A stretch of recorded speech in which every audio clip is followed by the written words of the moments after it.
Nak resipi ayam masak merah. Resipi ayam masak merah ni.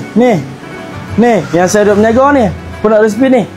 Aduh, jom. Ni saya nak share resipi ayam masak merah yang saya jual di bazar. Memang laku keras. Hampa tengok ni. Sepayuk ni habis.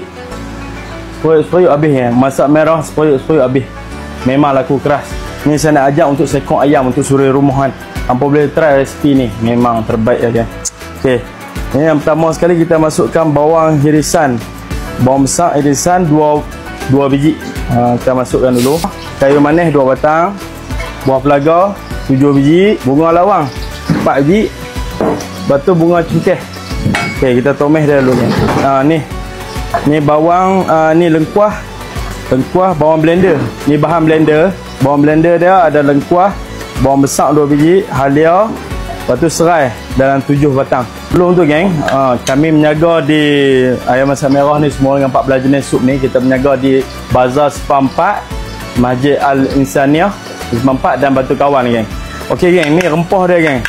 Rempah dia 1 sudu rempah daging, setengah sudu rempah ketumbak, setengah sudu jintan manis, setengah sudu jintan putih dan setengah sudu serbuk cili geng. Kita masukkan ni geng. Masukkan cili bo, agak-agak kepedasan yang hampa mahu. Cili bo dengan rempah ni kita bagi masak sekali kan. Ni laku keras ni. Kat bazar laku keras. Kita masukkan bahan blender kita tadi, serai, lengkuah dan bawang besar tadi ya. Masukkan tomato puri kan.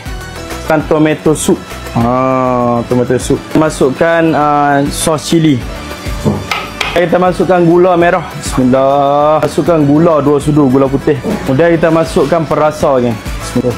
Kemudian kita masukkan garam. Kemudian kita masukkan santan. Kita masukkan ayam sekok potong 10.